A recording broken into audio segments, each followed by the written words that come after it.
Hey, Matt. Hi, Ross. How you doing? I'm doing good. I'm searching for a reasonable middle ground on Iraq. Are you? See, I'm sort of, divided between two extremes, and I'm opposed to the sensible middle ground on Iraq. No, well, so am I. It's too bad. But many people are looking for a sensible middle ground on Iraq. Most of the leading Democrats, I would say, the presidential candidates, the congressional leadership, plus a growing number of Republicans and newspaper columnists, are looking for some kind of way in which we could not have all these troops there, not be fighting the war, and yet also not just abandon Iraq, to the fates, but instead do training or counterterrorism. There's a lot of different versions of this.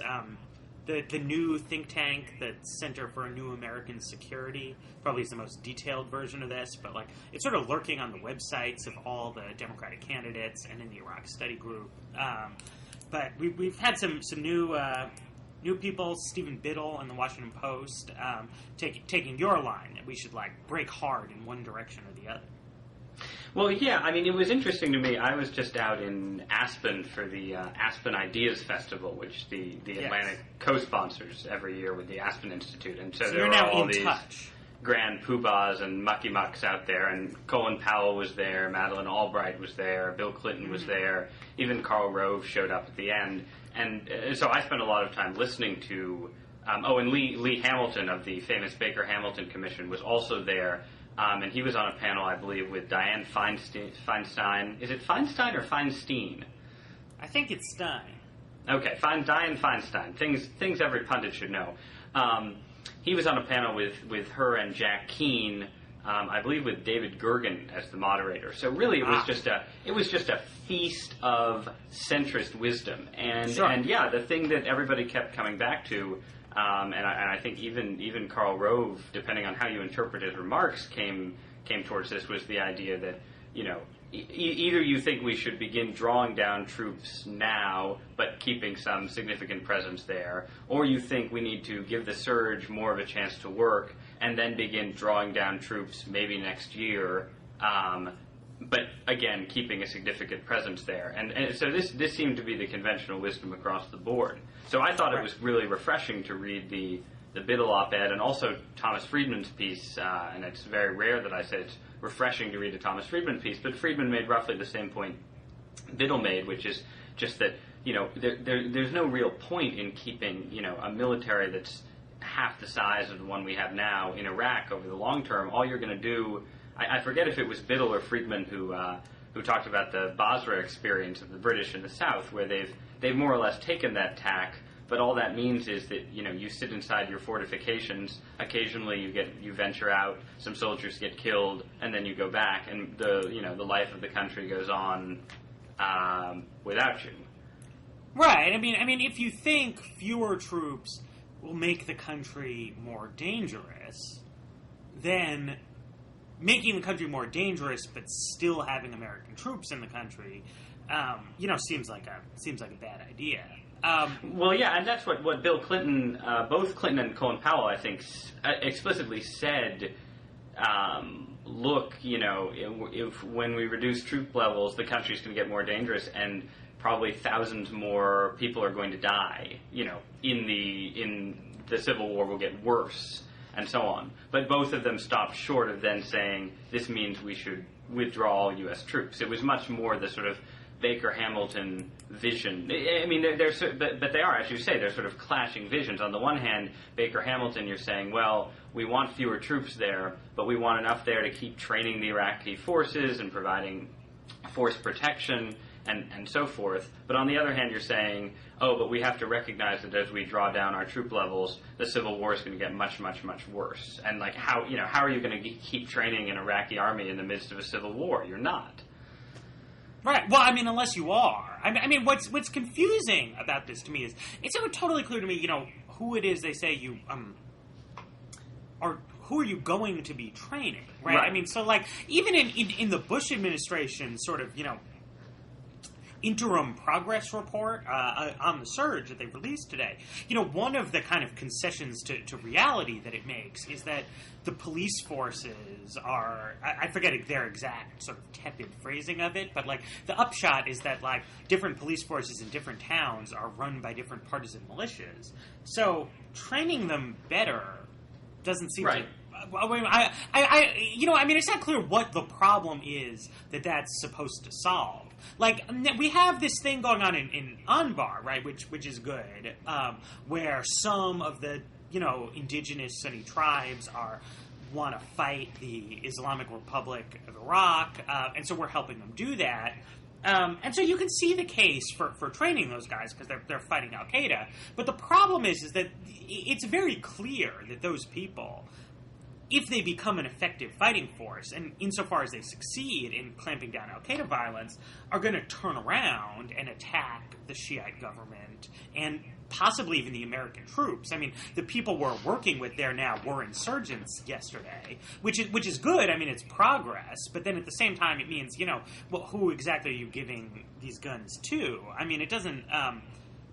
it's all very uncertain, and we'd be in a position of, providing weapons to sort of multiple sides of a civil conflict, with parties with all kinds of divided loyalties. Someone explained to me the enthusiasm for this idea, just in terms of the fact that training is the aspect of sort of counterinsurgency and nation building that the American military has the most experience with, so they're just, like, enthusiastic about doing it, generically. Yeah, no, I guess that is one argument for it, but I think one question. I mean, it's well, there are a lot of questions, obviously. One Sure. question I think is that I had in connection with the Thomas Friedman column is he said, and other people have said, well, drawing down your forces, a la the Iraq Study Group plan, is unsustainable, and you're either going to, once you start drawing down, you're either going to have to quickly ramp back up as the violence gets worse, Right. or it'll just set you on a glide path to complete withdrawal.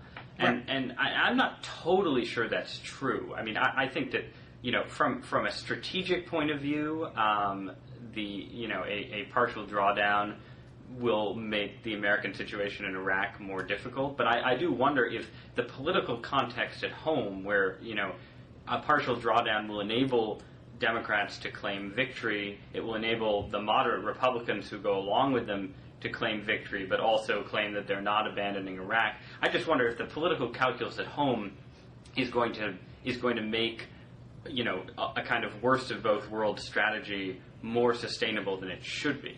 In which case, we'll be in Iraq with, 60,000 troops in 2009 or 2010 or something, even though that's a bad idea. What do you think? I think that if Bush had started moving to that kind of smaller force before the midterms or just after the midterms, in reaction to it, I think there was this point where that sort of could have happened, and you could have, built a sort of a political consensus around this strategy, even though it didn't quite make sense. Mm-hmm. But insofar as the administration seems to be determined to kind of continue with this policy, for as long as it's able to at all, I feel like if you have a new president come in, that person, the incentives for him, I think, are going to be to sort of treat Iraq like a Band-Aid, And if you just kind of pull out and it all goes to shit, It's Bush's fault. You can make that Bush's fault. Whereas if you draw down, then 9 months after, when you've been in office 6 months, 9 months, and terrible things start happening, then all of a sudden that's your Iraq policy that's failing. And I'm not sure people are going to want to be in that situation, even though it's the situation they all say. I mean, it's the policy everybody says they're going to implement, but I don't think that I don't think it even really makes a cynical sense to do it that way. It's certainly for a Democrat, maybe for a Republican, it makes sense. Well, but don't you think that even with Bush trying to stand fast, that the realities in Congress, that there will be a drawdown before the next president takes office of some kind, and that therefore the next president will probably inherit a military presence that isn't where it is today, that is on the path towards, whatever this drawdown level is supposed to be? I kind of doubt it. Really? You think we're going to have 150,000 troops in Iraq come January of 08? Well, or maybe... Or 09, sorry, 09. Or maybe not at full surge levels, but I think over 100,000 will still be there as of the election. I mean, I don't really know what happens if you have a lame duck president running a war and, that kind of calculus. But, yeah, I mean, I don't think it's going to go down. I don't think Congress is going to make Bush back now. Really? Okay. See, my sense is that given the existence of given the administration having pinned a certain amount of its credibility on, both the Petraeus report in September, the idea of benchmarks and so on, I just think there are more Republican senators than have spoken out so far who want to, get the hell out of Iraq. Yeah, and therefore, while Bush himself, I mean, you had a post today about how ridiculous it is that, why does the administration even bother assessing their own benchmarks? Because, of course, they're going to say they're succeeding. And that's true, but the fact that the administration has agreed to these benchmarks and agreed to have Petraeus make these reports and so on, and Petraeus isn't just going to come home and purely lie. Like, he's going to give opponents of the war plenty of fodder. I just think... I mean, I don't know. I don't have any special knowledge about this, but I just imagine you could see enough Republican defections that Bush would be forced to adopt some kind of drawdown. Now, I agree. There may still be more. The drawdown, say, might start in May of 08, and it might, and there probably still would be more than 100,000 troops in Iraq. Right. Come election time, but it will be sort of on the path to drawdown. And here's I kind of agree with what you're saying about the calculus for a new president. I just think, and maybe this is just having been in Aspen for the last week with, the embodiment of the establishment, but I think you shouldn't underestimate the establishment's fear of pulling out completely. I think there's a fear there. I just mean... If you think about what was that exact group of people saying 18 months ago versus what they're saying today, and then you think about what they're going to be saying 18 months from now. I mean, to me, that's the essence of it. Is that there's been sort of the consistent pattern on Iraq has been that there's been the Bush administration's policy, then there's been an anti-war factions, ideas. And then there's been a kind of, an establishment consensus of most of, Democratic Party elected officials, plus, Dick Lugar types, sort of skeptics and establishmentarian people. And it keeps being that Bush sort of has an opportunity to move to where the establishment is and consolidate things, but he doesn't do it.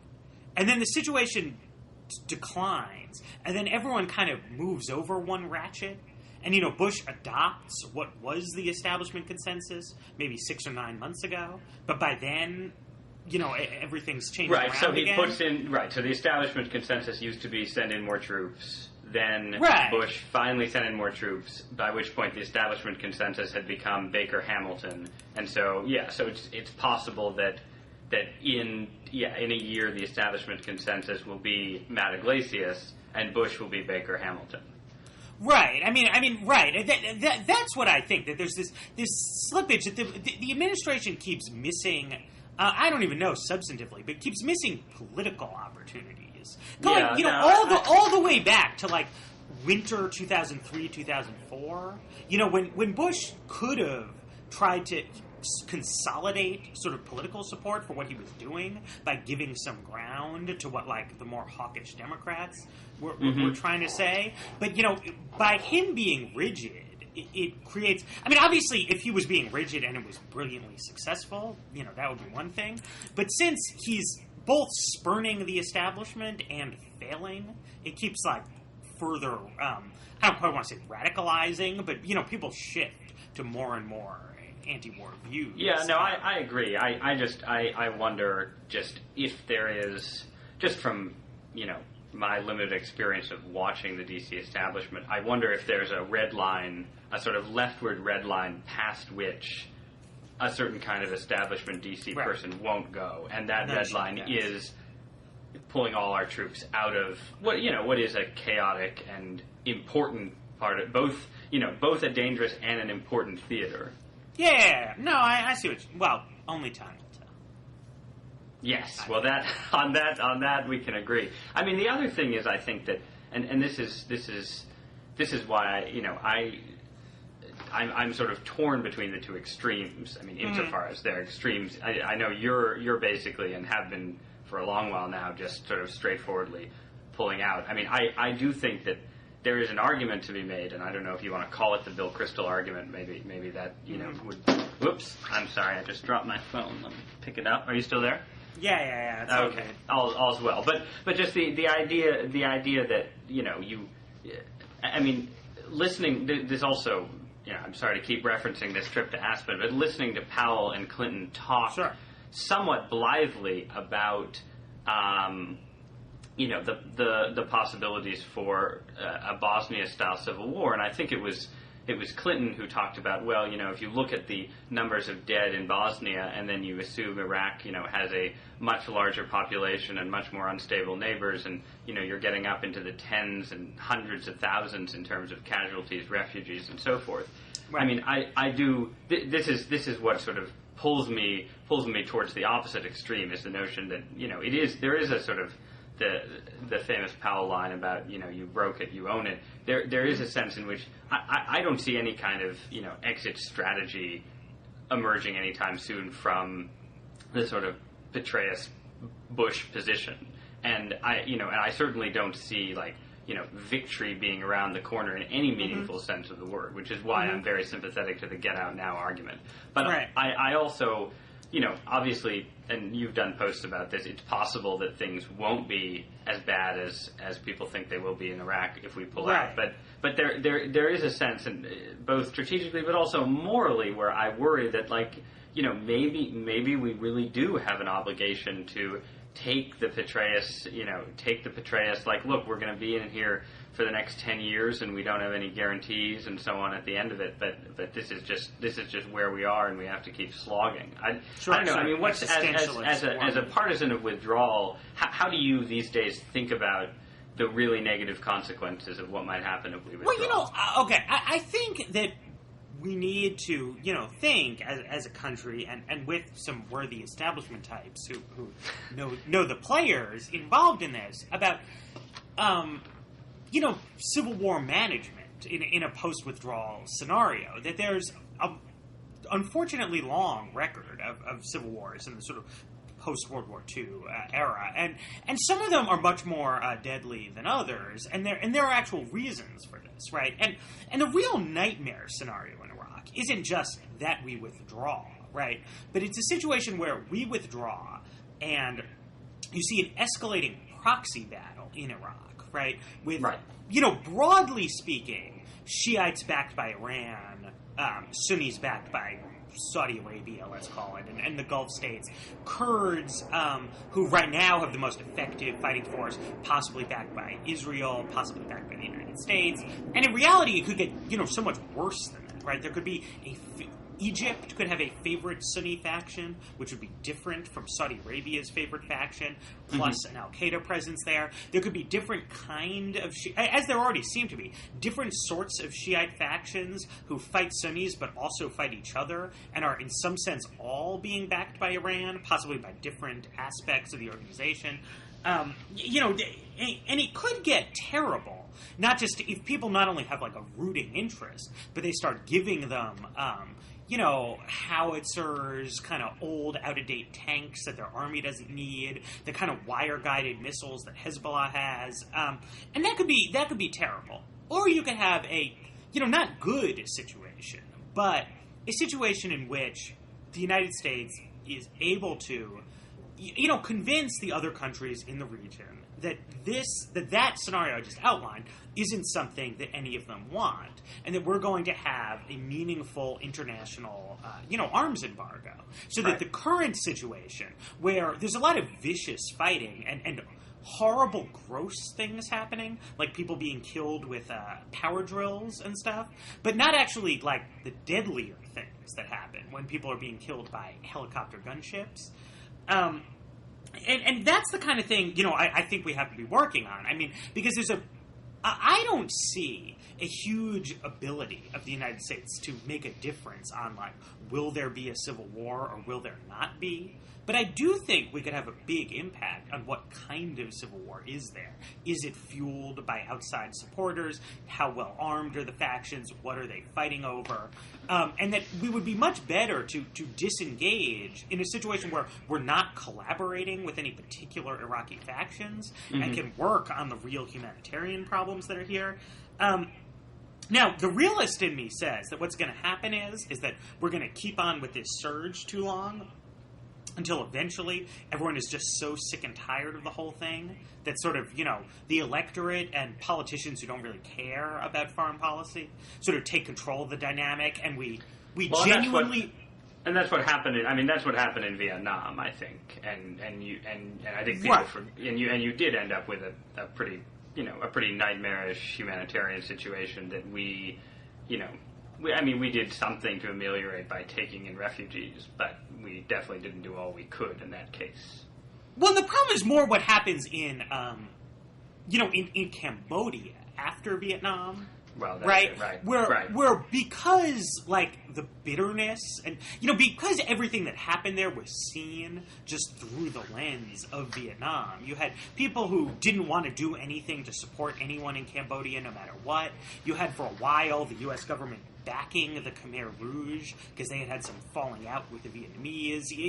All kinds of badness that was not, just stemmed from people, like, not thinking about what happened. What was actually going on, and instead thinking about this other debate that had gone on for so long and been so intense. And I think one should worry about that. But to me, this all constitutes a reason to, try for elites, so to speak, to, like, actually try to, like, get ahead of what's happening here and a point of view where, the kind of people who are inclined to worry about the fate of, Iraqi civilians still have some influence over policy. Right. Yeah, well, that makes a certain amount of sense. I mean, I'm a little skeptical of the diplomatic side of the coin that you have there, just because of the nature of our relationship with Iran being what it is. Even in a scenario where you are, talking to Iran more than the Bush administration is now, I just think you can easily foresee a situation where you're attempting to have, for instance, an arms embargo, and you get the Saudis and the Turks, who agreeing to the arms embargo, but then that doesn't get you where you need to be because you still need the Iranians to no, agree. Right. I mean, obviously, it's a problem. Let's having failed to solve the Iraq problem again. Why don't we shift gears and talk about something a little more inside DC baseball, which is solve the Dick Cheney problem. Right. Particularly the Cheney.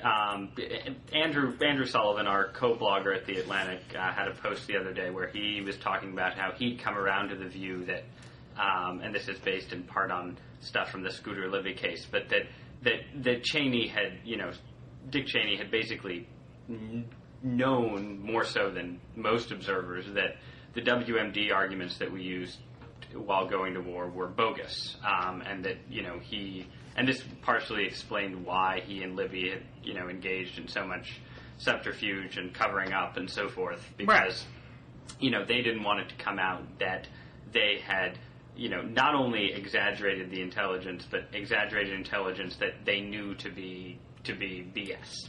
Right. And I said that, my sense of it was that yes, in public utterances, the Bush administration, and particularly Dick Cheney, exaggerated their own, exaggerated the certainty of the evidence, I guess you might say. Right. But that I was very skeptical, having known, obviously not Dick Cheney, but having known a lot of sort of neoconish people who were involved in looking at the intelligence around the time we went to war, I was skeptical about the notion that these people, knew what they were saying was bogus and so on, and that in fact, I thought, it's probably safe to say that Cheney was a real believer in the sense that he really expected Saddam's arsenal to be worse than what the intelligence showed before we invaded Iraq. So I don't know. So what's your take on this sort of esoteric DC question? Well, I think the question of quote unquote the WMD argument, needs to be broken down. I mean, there are some things that the administration said that they can't possibly have, or implied that they can't possibly have believed. There was a lot of sort of talk about, mustard gas and, things that people who are knowledgeable about weapons know aren't actually incredibly dangerous, that were being portrayed by the administration, as if it was a clear and present danger to the American public, that these things might be out there. On another level, and I guess most of all, I don't think that there was a real belief that the possibility of an Iraqi attack on the American homeland was a genuine, important, motivating factor in this. The flip side is that, I think if you read, I would particularly instruct my more skeptical liberal readers to, go back and read, what Ken Pollock was writing, things that Madeleine Albright said, things that Bill Clinton said, about all this. There was a genuine belief in the much of the American security establishment that Saddam Hussein had an active nuclear weapons program, that it was likely to generate a bomb in several years' time, and that Saddam Hussein with a nuclear weapon would create, a variety of sort of practical problems for American policy in the Persian Gulf region. I think the notion that Dick Cheney or anyone else in the administration, in complete bad faith, just ginned up some, spate of nonsense because they wanted to fight a war for no reason at all, seems implausible. Too many people were saying this kind of thing. The German intelligence agencies had a pretty alarmist take on the nuclear weapons programs. So this was widespread, but certain aspects of the administration's case, like the stuff about the unmanned drone airplanes, I do remember the unmanned drone, yeah. Right, that was bullshit. Well, that seemed kind of bogus at the time, as I recall. Right. But maybe I'm not remembering it right. No, right, but that's just it. At the time, right, there was this very kind of two-track debate. And, in the debate among sort of the cognoscenti, it was taken for granted that a certain amount of what was, being said on Fox News wasn't true, and that wasn't the crux of the matter. I still think that's the case. Like anyone, it's... I don't want to sound too world-weary about this, but when politicians decide that there's some major policy initiative that's controversial that they want to enact, they don't hesitate to mislead people about some aspects of this. Which doesn't mean that Bush lied about his tax plan, but he also believed it was a good tax plan. I think he told a lot of lies about the Iraq intelligence, but he also believed on some level that there was a nuclear program, that it was important to topple Saddam Hussein, that kind of thing. Yeah, what I find interesting about the Cheney case, and this is just sort of post facto psychoanalysis in a way, but it is interesting to sort of analyze how the different overlapping cases for war played out, because I think one of the big lessons in a way that I've taken from the Iraq War is that 100 small reasons for going to war are not the same as one big reason. And I think that a lot of people were myself included, were taken in by the fact that, yes, each of the single individual things that were sort of reasons to go to war with Saddam Hussein weren't sufficient to go to war. But then when you added them all up, it seemed like, well, you had as good a case for war as we did after Pearl Harbor or something. But so it's interesting to me to sort of follow the different threads, and one of the questions I think is which thread Cheney was following, and my sense, the reason that I responded negatively to Andrew's post is that my current sense is that Cheney was actually a WMD man, because you had the Wolfowitzes. They were the people in that circle who were the sort of human rights, spreading democracy, that vision.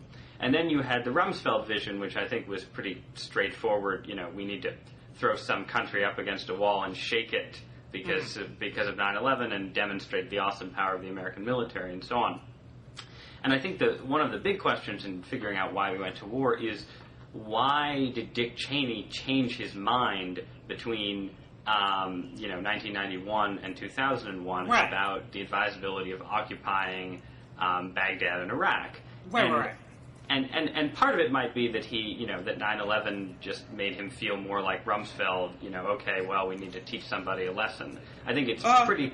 But I turn to the WMD in his case because he seems like someone who would have been personally affected by the revelations that we had dramatically underestimated Saddam's nuclear capacity in 1991, and those revelations that came out in the 1990s, and that I suspect was the lens through which Dick Cheney was viewing the intelligence. But anyway, that's just my current working theory of the matter. Yeah, I mean, I think that's probably true. I mean, it's interesting what you say, because I remember a Jonah Goldberg column, I think it was, which I bring up not so much to bash Jonah, but it's illustrative, in which it was written around the time of the war, and he says something like, liberals complain that conservatives can't decide on what's the reason for war. But the way I look at it, the fact that there's all these different rationales only strengthens the case. Right. And yeah, I mean, I kind of, I recall that line of thought that, you figure, okay, there seems like a 30% chance that this weapons of mass destruction argument is right, plus a 30% chance that Iraq could become a shining pillar of democracy, right, plus, a little of this. And so then you add those up, and the case for war looks really, really solid, when, in retrospect, it seems more like you should have multiplied them, maybe? Well, I think it's also the other problem with that approach is that it means that you're going. I just think there's a general underestimation, particularly on the right, which is actually a historic reversal, but of the costs of war and the amount of things you tend to lose no matter what by going to war, starting with American lives and money and so on. But what that means, because there's the underestimation of the cost, it makes it easier to look for reasons to go to war. When in fact, what I think should be the lesson of that adding up or multiplying effect is that if you have to look, if you're going around looking, you probably should think twice. Even if by looking you find reasons, the fact that nobody, if you look at America's most, successful and proper wars, I mean, nobody had to look for reasons to fight World War II. Sure. I mean, they were all, I mean, right. I mean, World War II, is an obvious sort of forced move, right? That there's no, other way you're going to respond to Japan bombing you. And so it winds up in that case, right? It doesn't really matter. Wouldn't it be really hard to conquer Japan? And as it turns out, it was. But you did what you had to do. Well, right. No, in World War II is an extreme case, but I think even if you look at the first Gulf War, there are smart people I know who say we shouldn't have fought the first Gulf War, and there are arguments on either side. But there, you didn't need a multiplication of factors. It was just how do you do we respond to this aggression, or don't we? I don't know. Maybe I'm oversimplifying a little bit, but. No, I mean, I guess I tend to see it that way. Learning the lessons. All right, should we move on to? So let's talk about Mormonism. Yeah, Mormonism. It's sweet. No, okay, so, you've probably noticed, and I keep expecting you to mock this more, but there's all these, liberal secularists out there who keep, asserting that evangelical Christians are going to throw a fit over the fact that Mitt Romney's a Mormon, and it keeps sort of not happening. And then finally, Richard John Newhouse has, kind of answered the prayers of the godless by writing the column that says, Mormonism is it's a false religion, and this may be a good reason to want there to not be a Mormon president. Not because he thinks that Mitt Romney's policies will be controlled out of Salt Lake City, but because it'll enhance the missionary work or whatever of the. I mean, I don't know what.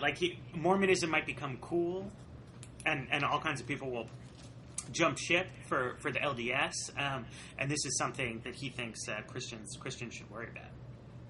Yeah, and I thought it was. I mean, well, first of all, obviously, I don't.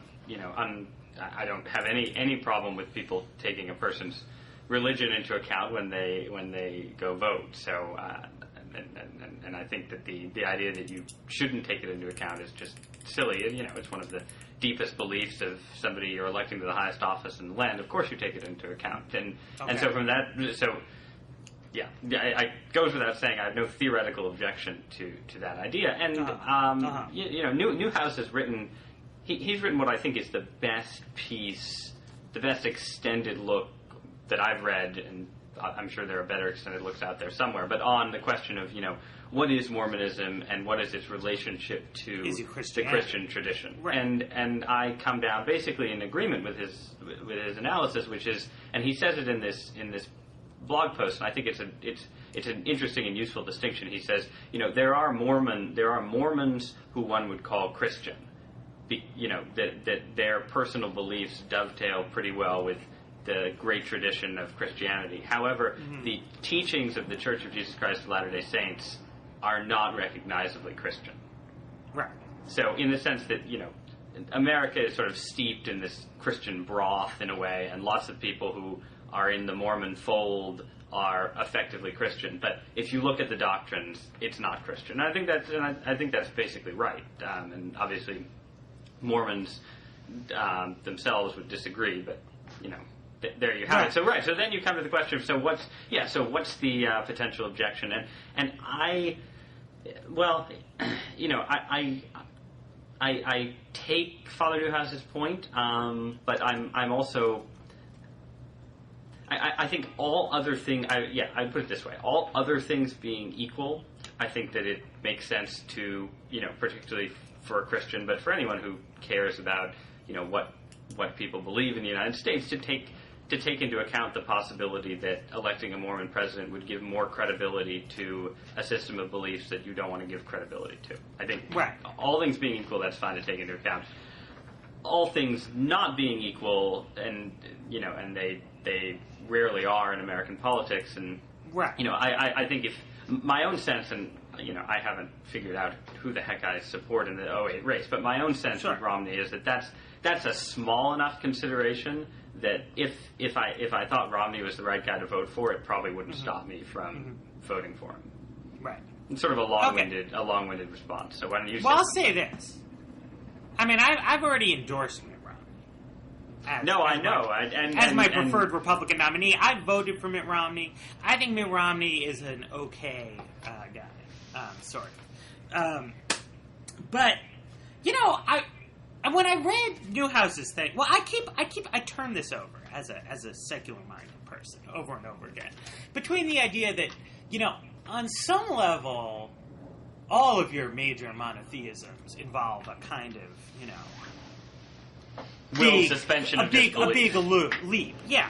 But on another level, I really, really do feel like Mormonism, along with Scientology, and possibly other things I haven't heard of, is preposterous and I'm sure false in a way that I couldn't really say. I mean, I'm not a Muslim. I don't believe that the Quran is the truth. But in a totally familiar way, I can't prove deductively that there is no God or that these things didn't happen. I really do think that I could prove to you that the Book of Mormon is not the inspired word of God, and that the guys who founded the religion were frauds who made it up in historical times, like in a recorded manner.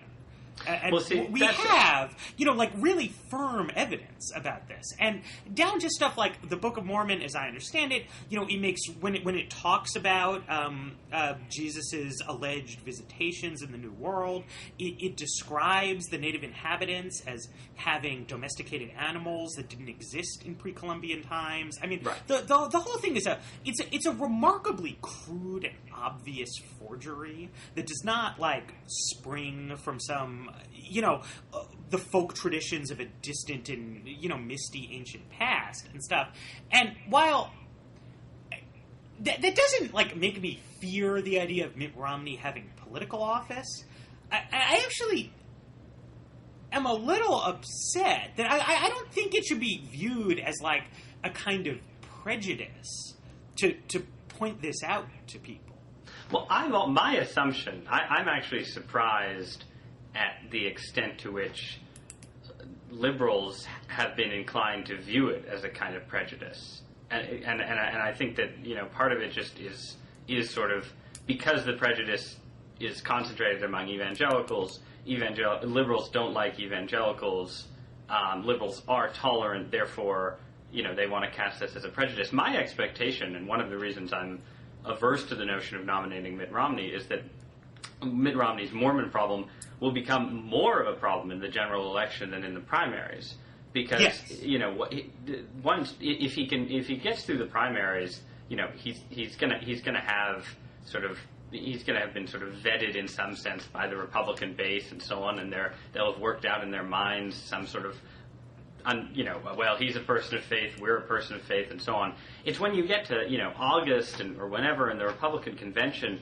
And suddenly you have Time Magazine and Newsweek and 60 Minutes and all these places doing their Inside Mormonism pieces. That I don't know. I think that's actually the point where I think there are a lot of Americans who would share the sentiments you just expressed and who don't know very much about Mormonism and don't know that there is reason to think that it is something of a fraud in a way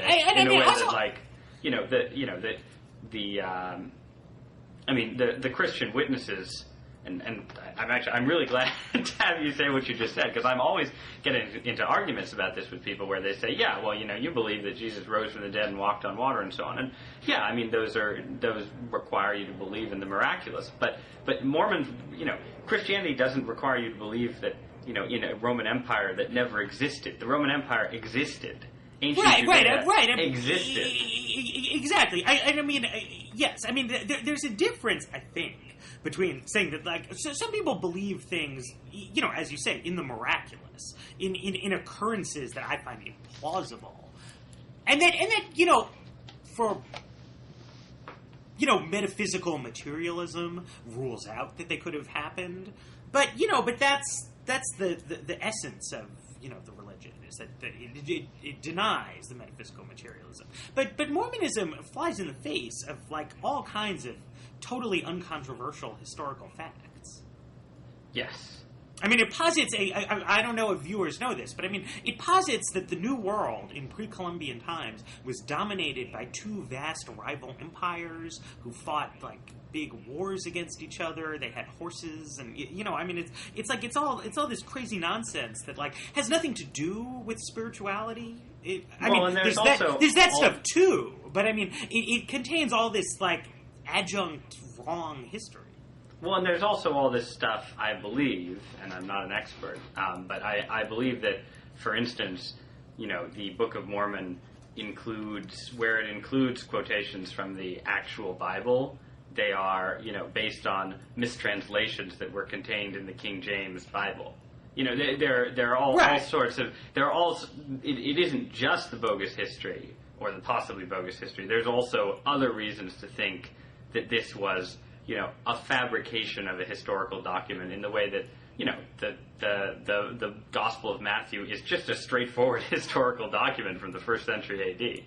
Right. Well, it's. I guess the clearest one of these things that I heard. And again, I'm not an expert. This may just be a slander. But I believe if you look it up, it's true that Mormonism was founded before the Rosetta Stone was discovered and used to translate Egyptian hieroglyphics. And so, like, some of the stuff that they purported to have found from the angel Moroni was said to have Egyptian hieroglyphics on it, and it was actually just nonsense scribblings that the Mormon founders had ginned up, because at the time nobody knew anything about Egyptian hieroglyphics other than that, they were like silly little pictures.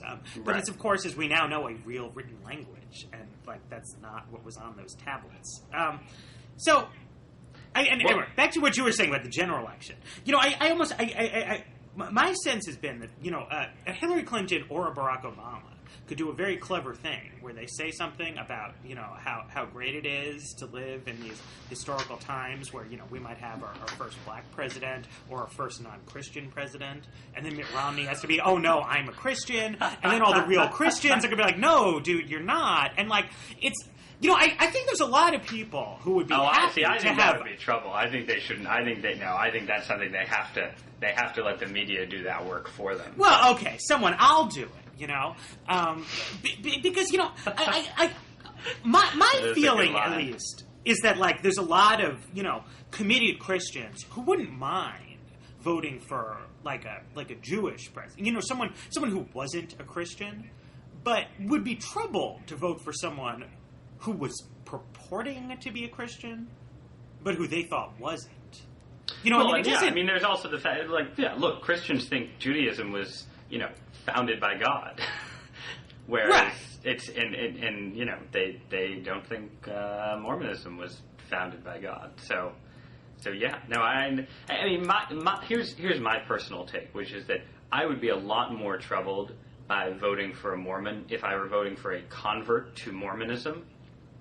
But sure. I think that for most people, religion is cultural first and theological second, and most people who are religious remain in the religious tradition in which they're brought up, and so the fact that Mormonism contains some weird and possibly bogus things and isn't Christian to my mind would militate against voting for someone who deliberately chose that religion. But I think that Mitt Romney is not a theologian and he's not a historian. Yeah, no, I agree. No, I mean it doesn't right for just that reason. It doesn't. Well, right, you've already voted for him, so right. But I want to be able to maintain my right to point out in polite society that it's still like a silly thing to believe in. In this way, I agree with Father Newhouse. I mean, what I don't want is a situation where Mitt Romney becoming president somehow makes it that we're all now supposed to pretend that this is just as sensible a thing to convert to as decent Presbyterianism. Well, I mean, the other that is an interesting question too. Whether it would, what would be the cultural impact of having a Mormon president? And, do public figures, for instance, what was the impact of having John F. Kennedy as the first Catholic president? I mean, yes, in an immediate sense, it showed that Catholicism had arrived, that it was now a mainstream part of American life and so on. On the other hand, it's, and some of this is just the accidents of the 60s, but it's not like John F. Kennedy getting elected president presaged massive conversions to Catholicism. It actually happened at the tail end of an era when you had sort of large numbers of well-known intellectual converts to Catholicism. So, I mean, I think, I see Father Newhouse's worry. I'm uncertain that this would produce waves of. No, I mean, right. The causal mechanism seems a little lacking there. Yeah. I mean, I often wonder about these things. I thought, the Catholic Church has had so much negative press for good reason with the sex abuse scandal over the last 5 or 7 years. I did wonder the funeral of Pope John Paul and then, the ascension of Joseph Ratzinger to the papacy, I thought was the biggest wave of favorable attention the Catholic Church has received in my lifetime. It was incredible. It was wall-to-wall Catholicism at what I tend to think of as its best, the sort of history, the ritual, and so on. And I was actually curious, if that would have produced if you were tracking numbers of conversions to Catholicism, if that wave of favorable attention had any impact. I doubt it did. I think actually these things are sort of religious movements are almost immune to media events and so on. But I don't know. Well, should we finish up quickly just by talking about the suburbs for a minute? Because what if all these Mormons move to the suburbs? Well, that's the property values through the toilet or whatever. So the suburbs. So I was again in Aspen. I heard Joel Kotkin talk. Joel Kotkin is a big.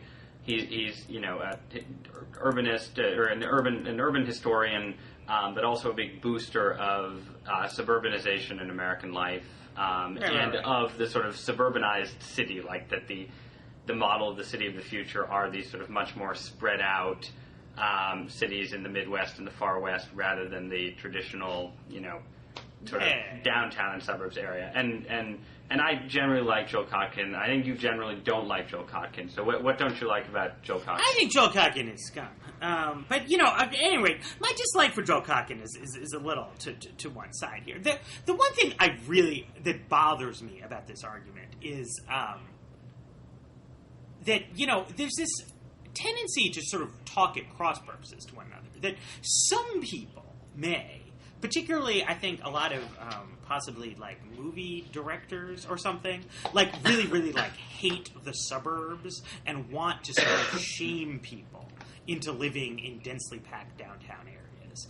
Other people, I think, the average sort of, urbanist sort of person, what we are trying to say is that there are a lot of regulatory measures that make it, that like one of the main reasons why a lot of people live in suburbs rather than cities, or one reason, is that it's like really expensive to live in a lot of cities. And that could be altered at the margin by having different zoning policies and different transportation policies. And that I think we should do that. That we should, prices are really high, housing prices in D.C., because, a lot of people do, in fact, want to live in the city. And, the city should establish rules that are designed to make it possible for those people to do that. At the same time, a lot of people are going to live in the suburbs whose appeal, I grew up in Manhattan, and so I was indoctrinated with sort of anti-suburb sentiment. I've sort of come around. I can kind of see its charms. It's not for me at the moment, and possibly never. But, it's a giant country with 300 million people, and some of them should live in the suburbs, and some should live in cities. And I don't totally grasp where it is that Joel Kotkin feels he's being, persecuted at the policy level. Oh, okay. Yeah, no, I see what you're saying. I don't know. I'm not sure. A lot of the substance of what he's talking about is just sort of a defense, a defense of the suburbs from an aesthetic and moral point of view against. And it's true that, in terms of their numbers and their influence on policy, the, suburb haters in Hollywood aren't that important, but they are pretty culturally important. Most cultural presentations of the suburbs in American life are negative. And, but the people making them all live in the Southern California sprawl zone. Well, yeah, no, there are ironies at work here. I agree. Right. But, I think that, the other thing that, I don't know, I have sort of competing instincts on this, and I generally tend to agree with you. I'm sort of a foe of zoning regulations in general, and I am generally sympathetic to the notion that, if there are obviously a lot of people who want and need to live in major urban areas, and to the extent that we can make it cheaper for them to live in those urban areas so that they can afford, enable them to afford a little more space and so on, that those are all good things. I guess what I'm skeptical of, and I sort of saw a thread of this in your post on the subject, is the notion that, particularly as a solution, to these sort of long-term problems of, carbon depletion and global warming, and I think this may be what Kotkin is reacting against, the notion that we should set as a policy goal the partial reurbanization of American life. That, like, when the trends, the overall trends over the past 50 to 70 years, in spite of the revival of certain urban downtowns, have been towards greater suburbanization. And I think maybe you're not one of them, but there are a lot of people who think that, one of the major ways to fight global warming, say, is to pursue policies that, try and bring people back in, and give them mass transit and so on. And that's what I'm resistant to. I mean, I think, Here's what I would say. I would put it the other way around, right? I mean, obviously, the solution to the climate change problem, in my view, is to, like, price carbon emissions correctly through taxes, which would be, large, which would be good in the sense of preventing us from destroying the planet, but unfortunate in the sense that it would, affect people's finances in an adverse way. Right. And that we need to do various things to try and, like, make it possible for people to survive in a world where that would be the case, where gasoline might be much more expensive, but not just gasoline, but like home heating, air conditioning, right. lots of energy intensive things could become a lot more expensive, and that one good way to do that is to eliminate some of the barriers to high density living that exist right now. Because in a world of cheap gasoline, it's not really a problem if it's financially infeasible for people to live in cities, because the suburbs are fine too. I mean, it's bad, but obviously, I think, like, America has survived and prospered in the suburbanization decades. But if you're going to make energy consumption much more expensive, then you do need to find other kinds of options for people. And that includes, obviously, like, more fuel-efficient cars and other things, but I think also includes more high-density living. Since if you look at it, I mean, what makes the most dramatic, if you look at, like, the carbon footprints of Manhattanites, it's tiny compared to people elsewhere. Because not only do they drive less, but it's cheaper to heat their houses and various other things. And, if you could get some greater proportion of people to go do that, that would be, it would be a help to everyone else. If you know what I mean? Yeah, no, I do know what you mean. And I mean, I think that, like, insofar, I guess I'm supportive of the idea insofar as, there are people who wish to live the, urbanized lifestyle that you and I wish to live and are prevented from doing so. I'm very concerned, and this I wrote this in a blog post and immediately sounded like a cliche, and it's tough, but I'm very concerned about preserving the American way of life. I mean, I think that the suburbs, I don't live in the suburbs. I grew up in a quasi-suburban area.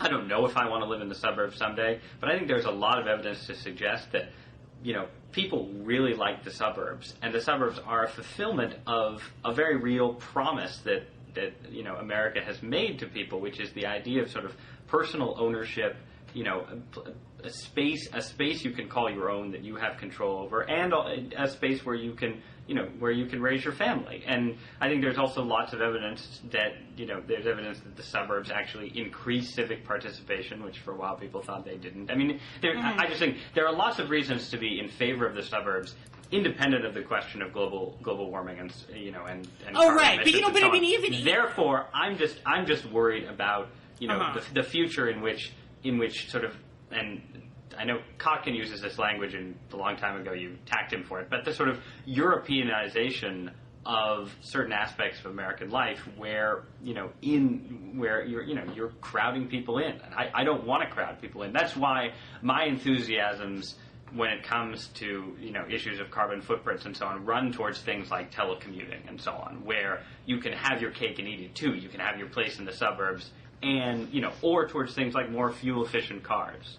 Yes, let's, greater fuel efficiency, no more SUVs, all that.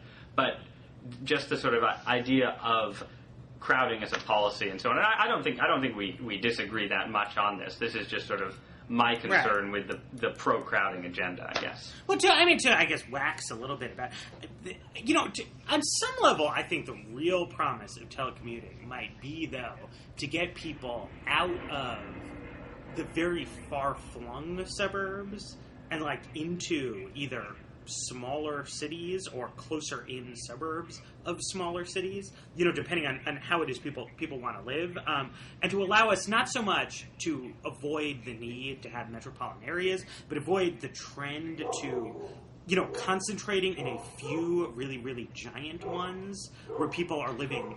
Yeah. Because I think there are real policy reasons to think it's bad for people to live, like, on these super extended peripheries of metropolitan areas, like we have in the furthest out parts of DC. The suburban ideal, when it was first created, so part of the essence of it was that the suburbs were, like, not that far from the downtowns. It's part of the appeal of them and part of what makes it workable, I think. Rather than having the sort of, endless kind of expansion further and further and further out, which is just a somewhat inefficient, without the urban core ever growing, which is an inefficient way for people to sort of distribute themselves. I agree, and that's, and this is actually something Coggan talks about, but just, the thing that I dislike the most about the sort of modern American urban-rural balance are these sort of the sort of threat of the megalopolis, I guess you could say, to the sort of DC to Boston corridor, and part of that is just my selfish concerns because that's the part of the country I come from and have a sentimental attachment to, and don't like the idea. Yeah. Right. Also, I don't know. I think Cotkin has a bad attitude. Well, I guess, all right. Well, maybe that'll be our stopping place since we've been fair going enough. For an hour. He's worse than a Mormon. And we'll get back to our apartments in the urban core, and enjoy the rest of the week. So great talking to you, Matt.